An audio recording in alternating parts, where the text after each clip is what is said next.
Bien, ya estamos de vuelta en una edición más de LATAM 2050 para quienes se vienen integrando a nuestra edición de hoy. Vamos a estar conversando sobre innovación, universidades, educación. En esta oportunidad nos acompaña Anil Sarangani, director de innovación en la Universidad de los Andes. Bienvenido, Anil. Hola Ángel, muchas gracias por la invitación. Bien, siempre comentamos un poquito de la historia de la biografía del invitado, así que te invito a que nos puedas comentar un poquito de ti, para que te vayamos conociendo y la gente en sus casas nos vaya también conociendo mejor. Dale, bueno, mi nombre es Anil, ya obviamente por el solo nombre podrán entender que es gentilicio. Mis papás son indios, nacieron en la India, y cuando tenían 2 y 3 años de edad se fueron a España. Ellos se criaron en España y yo y mi hermano nacimos en España, específicamente en las Islas Canarias, y vinimos a Chile en el año 94, al Mundial de Italia. Teníamos 14 años, yo por lo menos, y mi hermano tenía 12.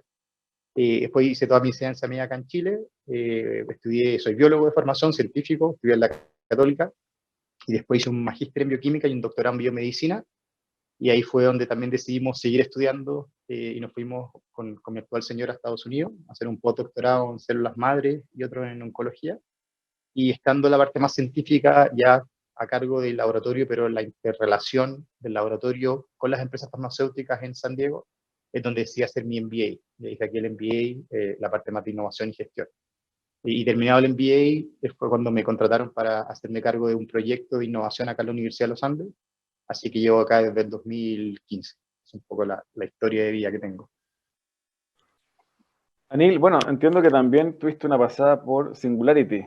Está revisando. Cuéntanos un poquito de esa experiencia para quienes nos están viendo, no conocen tal vez que lo que es Singularity University. Cuéntanos un poquito de ello. Perfecto. A ver, Singularity University es una especie de universidad, no es una universidad formal, eso es lo primero que hay que aclarar, pero es una red de personas que se dedican a educar a futuros líderes en los temas y las tecnologías, sobre todo, que van a dominar el mundo en los próximos años. Es un proceso de postulación donde uno envía su currículum, por qué quiere estar en esta red, y uno hace una pasantía. En mi caso fue un curso ejecutivo de una semana, donde estuvimos inmersos en la NASA, en el campus de la NASA, con distintos, digamos, profesores y coaches que son expertos en su área, desde biología, robótica, inteligencia artificial, impresión 3D, y nos fueron comentando estas tecnologías emergentes y cómo esas tecnologías van a afectar, obviamente, al desarrollo y a la vida de toda la sociedad. Vimos temas éticos, obviamente, temas legales. Estamos creando una nueva especie con este mix de robots con inteligencia artificial. Así que eran varios temas. El futuro de la energía, que es muy atingente además para Chile. El futuro de la educación, de lo que también vamos a hablar ahora seguramente. Así que fue una buena, digamos, una reeducación de lo que nos enseñó en la universidad, de cómo el mundo está cambiando con tecnologías emergentes y tecnologías exponenciales. Anil, de lo que te tocó ver, bueno, en España, también en tu pasada por Norteamérica, eh, y ya estando en Chile hace muchos años, siendo tal vez casi ya parte de mitad chileno, Sí. ¿cuál es tu análisis respecto de las matrices productivas latinoamericanas, nuestras economías en Latinoamérica? Se habla mucho y hemos hablado en este programa sobre la complejidad de la matriz productiva. ¿Cómo ves tú ese ámbito comparado, obviamente, con otros países dentro o fuera eh, de América, digamos? Sí, bueno, esto es un poco lo que siempre se dice, ¿verdad? Que Chile está aún enfocado en la extracción de materias primas, o sea, su matriz productiva. Somos un país muy eficiente. Hay gráficos que muestran que, por ejemplo, obviamente, y porque hemos tenido que competir con los mejores a nivel de exportación y crianza de salmones, somos top one. A nivel de industria maderera, somos top one. Para que decir, en la industria del cobre, donde ahora estamos fuertemente beneficiados por el alza de la libra de cobre. Entonces somos un país de fuerte extracción de materias primas.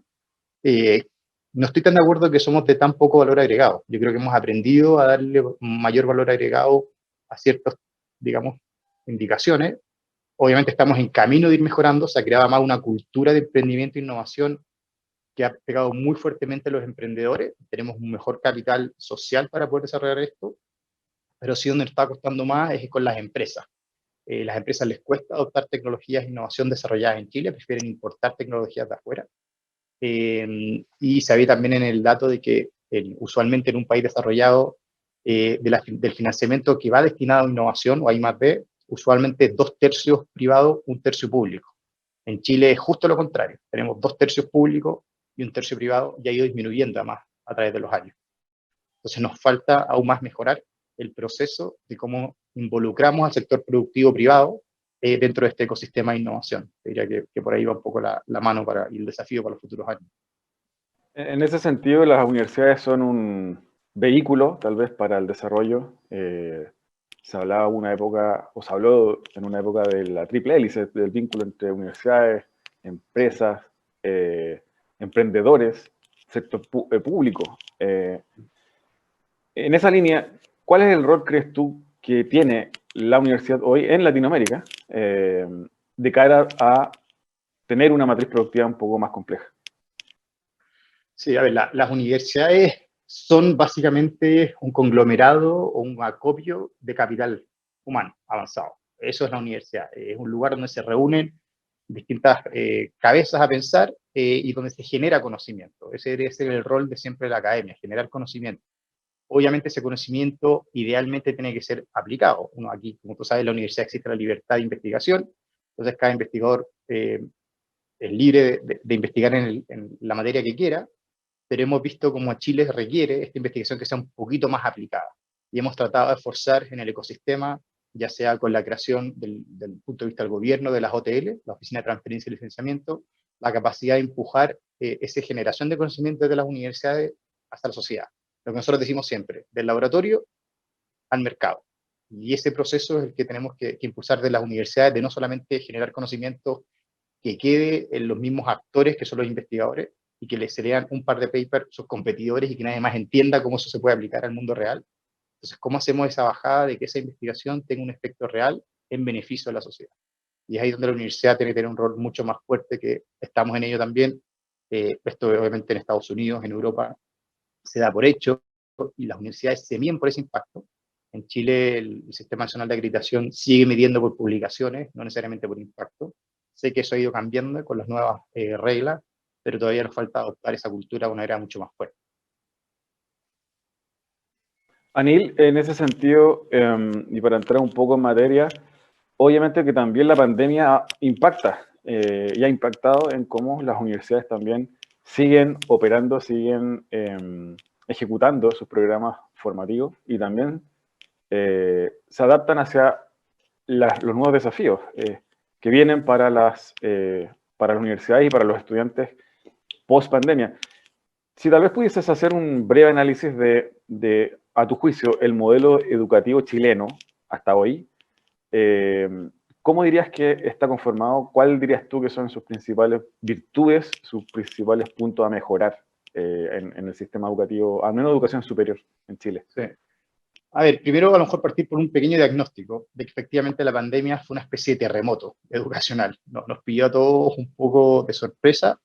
Algunas universidades ya tenían un sistema de poder trabajar de manera remota, de manera online o híbrida, ahora se llama HyFlex, hay distintos nombres, pero este terremoto obviamente que nos afectó a todas las universidades, te diría que a nivel mundial. Nosotros estudiamos casos incluso en Harvard, MIT, que uno supondría que están más avanzadas, y pasaron por los mismos procesos que nosotros hemos pasado, tampoco tienen la película clara.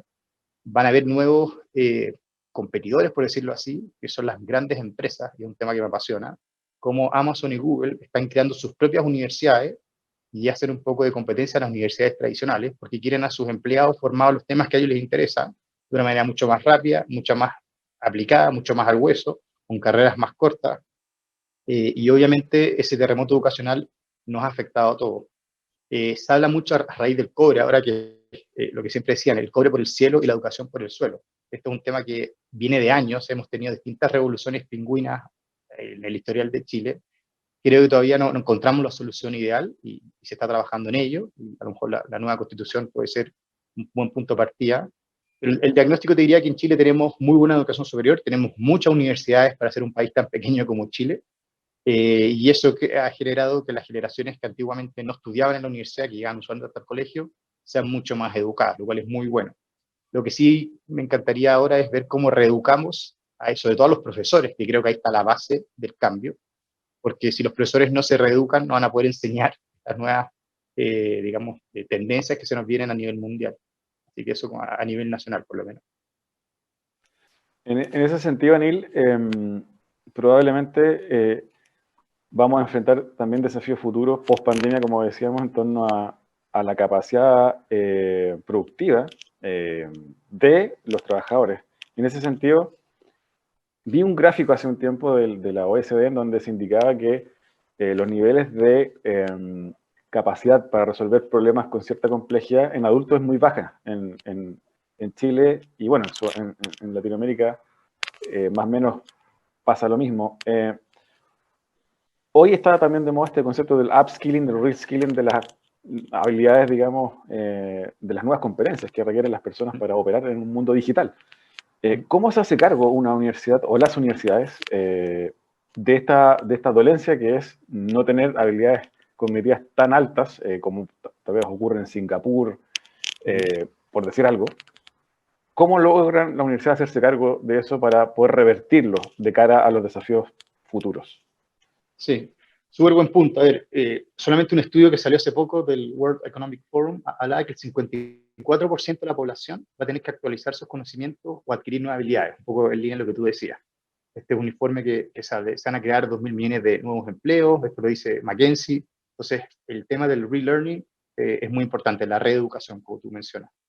No sé si es una solución que esté solamente abocada a las universidades, diría que es un tema que tenemos que ver a nivel de todo el sistema de educación, partiendo por los colegios. Yo ahí quiero llevar un poco más la discusión. Obviamente las universidades tienen un rol preponderante, yo estoy representando ahí hoy una universidad, pero tiene que haber un cambio en la matriz educacional que afecte desde los más chicos. Mis niños acaban de entrar a kinder y piensa que el 65% de los trabajos de la gente que acaba de entrar a kinder todavía no lo conocemos. Entonces, ¿cómo formamos a alguien? ¿Cómo lo educamos si no tenemos idea en qué van a trabajar? Un poco a lo mejor el rol de la universidad es prepararnos para la vida laboral. Bueno, si no sabemos cuál va a ser la vida, esos trabajos, esos empleos, ¿cómo lo formamos? Y ahí está el desafío. Entonces se habla de habilidades transversales, como tú bien mencionabas. Se habla de pensamiento crítico, capacidad de colaborar, capacidad de frustrarse, que a día de hoy a lo mejor hemos visto que somos muy poco tolerantes a la frustración y al cambio. Sale estos ambientes VUCA, que son volátiles, inciertos, que son muy ambiguos, que lo vimos con la pandemia. El claro ejemplo, nadie pensaba en marzo del año pasado o lo que vivimos durante el 2020. Y nos tuvimos que adaptar a nivel educacional, de cómo hacer clases, de cómo educar, a nivel de teletrabajo. Obviamente aceleró ciertas cosas que ya venían, pero fue un cambio brutal para todos.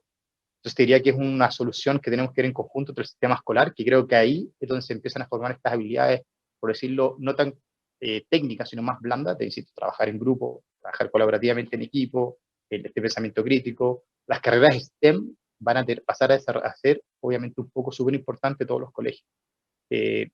También hemos visto como ahora, a raíz de la pandemia, el tema de los empleos, ya no vas y contratas a la persona que está más cerca tuyo, tienes la capacidad de contratar al mejor gallo en Singapur, en China o en Chile.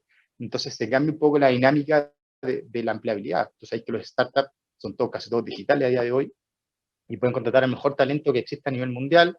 Y si tú quieres contratar a un gringo en Estados Unidos que esté en San Francisco porque tiene el network, porque tiene las capacidades, porque lo ha hecho antes, porque ha fracasado antes como emprendedor, puede ir a buscarlo. Si le da obviamente un buen paquete de equity, accionario, lo que sea, y lo atrae de alguna manera, te diría que por ahí las universidades van a tener que ampliar ese mecanismo. Y ahí está el concepto de lifelong learning, que básicamente uno siempre se está educando. O sea, uno tiene su carrera, que está bien, porque es la parte más técnica, pero uno se siempre educa y está la educación continua, que ahí es donde creo que las universidades están poniendo todo su acento para poder seguir formando a la gente. A tu juicio, Anil, para ir cerrando este primer bloque, y ya vamos a entrar en el segundo bloque en materia respecto de cómo también las universidades se están adaptando, están entrando a esta nueva normalidad. ¿En qué pondrías tú el foco para la mejora del sistema educativo chileno en general? No solamente, efectivamente, como dijiste tú, no solo educación superior, sino también hacia abajo, agua abajo. ¿Dónde tú crees que debiese poner el foco el Ministerio de Educación para generar tal vez en el tiempo un salto de valor respecto de esta complejidad que vamos a requerir por parte del capital humano chileno a futuro? Sí, obviamente que no hay una respuesta simple, la verdad. El mayor impacto yo creo que se genera si es que somos capaces de cambiar, digamos, la sección entre kinder y cuarto básico a día de hoy, que es la base de todo, ¿vale? Pero ¿qué hacemos con las generaciones que ya están más arriba? No la podemos dejar botadas. Entonces, para eso hay que construir un plan de empezar a meterles estas herramientas, y ahí por eso es que me encanta el trabajo o el campo de la innovación. La innovación debería ser una materia transversal en todas las carreras, que es algo que estamos haciendo acá en la Universidad de los Andes, de poder proveer esas herramientas a todos nuestros alumnos, que son similares, el poder prototipar, el tener empatía, el conocer los problemas de la sociedad, el poder desarrollar soluciones rápidas, y se asemeja muy bien, hay un buen ensamblaje con las capacidades que requiere los futuros trabajadores y salen mejor preparados. Hay un concepto que se llama A+S, que es aprendizaje más servicio, que seguramente lo conocen, donde los alumnos, y lo estamos haciendo también en la universidad, en los ramos de innovación, aprenden la parte teórica, después lo exponemos en este caso a fundaciones, y tienen que desarrollar conceptos súper aplicados, y además son alumnos de distintas carreras, lo cual creo que nunca se había hecho. Entonces, de manera multidisciplinaria, que es otro gran tema, logramos que esos alumnos lleven a cabo un proyecto para hacer algo beneficioso, en este caso para una fundación. Entonces, por ahí creo que va un poco el mecanismo de afectar a la base, de kinder y cuarto básico, pero sin dejar de lado a los otros programas. Existe un programa que es muy conocido y tiene más de 50 años, que es el programa británico del International Baccalaureate, el IB, que te hace trabajar de esa manera interdisciplinaria, con distintos compañeros, con distintos alumnos de distintos colegios, públicos, privados, de lo que se te ocurre, incluso de distintos países, y se forma esa capacidad de poder entre todos aprender a través de un proyecto. No es el profesor en el pizarrón y tú te memorizas las cosas, que era un poco la parte antigua que a nosotros nos tocó. Uno dice de vomitar la prueba o calentar la prueba el día anterior. Este es de aplicar los conceptos de manera mucho más aplicada en problemas reales. Y por ahí creo que tiene que ir el cambio del Ministerio de Educación, seguramente. Perfecto. Bueno, de esto también y otros temas vamos a estar conversando con Anil en el segundo bloque de nuestro programa de hoy. A la vuelta de esta breve canción, vamos a estar conversando sobre innovación, tecnología, universidades, educación y más. No se lo pierdan. Volvemos en unos minutos. Divoxradio.com.